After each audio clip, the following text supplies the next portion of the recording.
Vinukonda MLA జీవి ఆంజనేయులు మాట్లాడుతూ Guntur JKC కళాశాల పూర్వ విద్యార్థిగా పేరు నిలబెట్టేలా పనిచేస్తా అన్నారు. ఎంతో మంది నాయకులు, ఉన్నతాధికారులు, వివిధ హోదాలు స్థిరపడిన ప్రముఖుల కాజునాగా ఉన్న గుంటూరు జేకేసీ కళాశాల పేరు మరింత పెంచేలా చీఫ్ విప్ హోదాలో సమర్థంగా పనిచేస్తానన్నారు.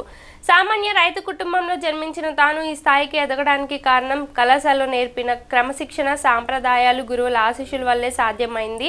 రాష్ట్ర అభివృద్ధిలో జేకేసీ కళాశాల విద్యార్థికి ఒక్క రూపాయి కూడా లంచం తీసుకోకుండా నిజాయితీగా నా వంతు మంచి పనులు చేసి ఈ కళాశాల పేరు నిలబెడతామన్నారు.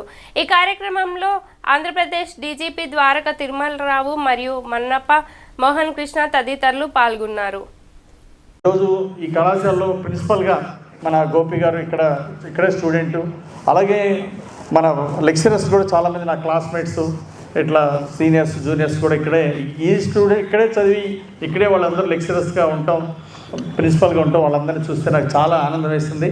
తప్పనిసరిగా ఈ రాష్ట్ర అభివృద్ధిలో ఒక జేకేసీ స్టూడెంట్గా నా వంతు మంచి కంట్రిబ్యూషన్ చేసి ఒక్క రూపాయి కూడా లంచం తీసుకోకుండా నిజాయితీగా ఉన్నటువంటి ఎమ్మెల్యేగా, చీఫ్ విప్గా తప్పనిసరిగా మన కాలేజీ పేరు నిలబెడతానని మీ అందరికీ నేను మాటిస్తూ, భవిష్యత్తులో శివశక్తి ఫౌండేషన్ ద్వారా కూడా సేవా కార్యక్రమాలు బాగా చేస్తూ మన కళాశాలను ఎప్పుడూ మర్చిపోకుండా, ఈ కళాశాలలో ఒక క్రమశిక్షణ నేర్పింది.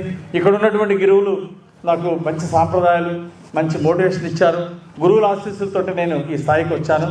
ఈ సందర్భంగా గురువులందరినీ గుర్తు చేసుకుంటూ వాళ్ళందరికీ హృదయపూర్వక నమస్కారాలు, పాదావందనాలు తెలియజేసుకుంటూ నాకు ఈ అవకాశం ఇచ్చినటువంటి కమిటీ పెద్దలందరికీ ధన్యవాదాలు తెలియజేస్తూ సెలవు తీసుకుంటున్నాను. Thank you.